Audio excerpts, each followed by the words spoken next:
Binigyan ako ng motor ah.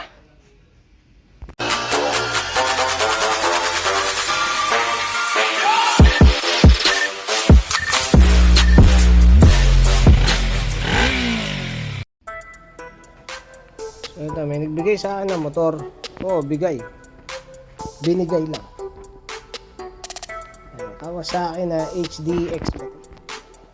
Basta HD. Hindi ko alam kung ano to eh. 2-stroke. Aha. Maandar naman kaso may mga kailangan asikasuhin kasi wala, hindi niya nagagamit. Kaya ito, i-kondisyon natin para meron tayong motor, hanep. Gamitin ko talaga to. Dito nga pala yung carb niya eh, no? Yung carb mo kailangan sikasuhin kasi pinapatay-patay niya yung petcock eh. Tapos bukod dun, issue to ah. Uy, yun, nalaglag na. Issue to ah. Yung petcock kaligid sa tambutso. Ayun. Yung hose hindi naman. Pero yung petcock kaligid sa tambutso. Tingnan ko ano magagawa ko dito pa. Mukhang okay naman to. Mukhang wala naman masyadong tatrabahuin. Kakarburadorin ko muna. Okay ito. Paano ba ito binubuksan? Diskarte ako paano mapapaganda yung upuan. Buti may nakuha pa ako nito. Tapakan. Tapos carb binasigaso. Aha. Wala naman pinalitan, gasket lang. Tapos adjust ng kung ano na dyan para hindi mag-overflow. Kanina pa nag-overflow eh. Ayan, parang meron na naman yata. Meron na naman ba? Oh, parang meron nga.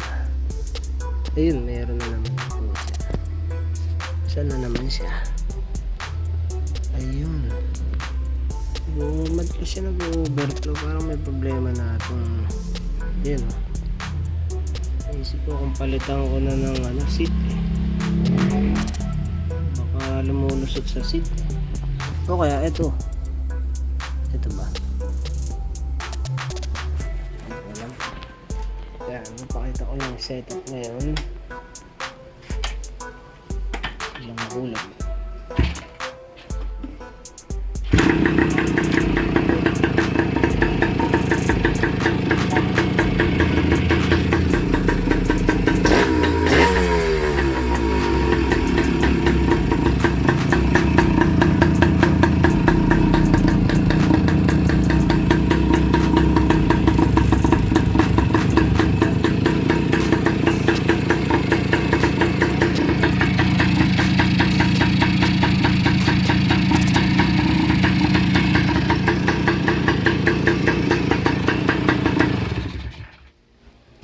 Walip.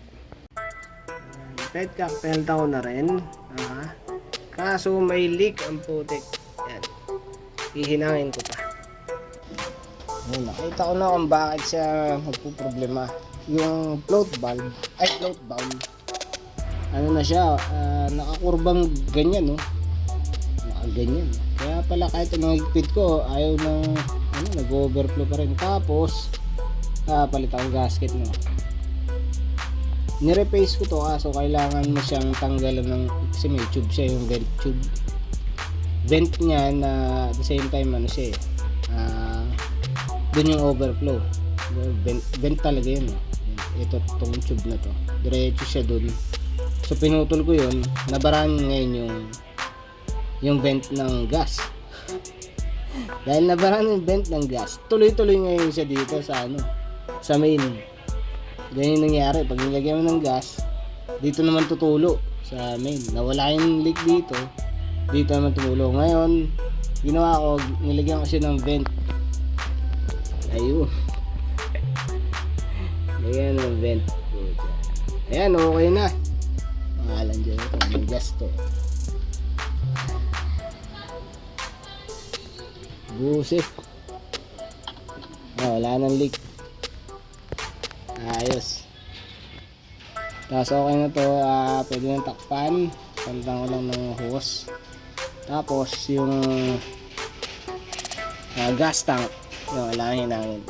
Ayun na lang. Good shit na to, anit. Lambot na rin ang clutch. Diba palang manibela, nauusog. Higpitan lang to.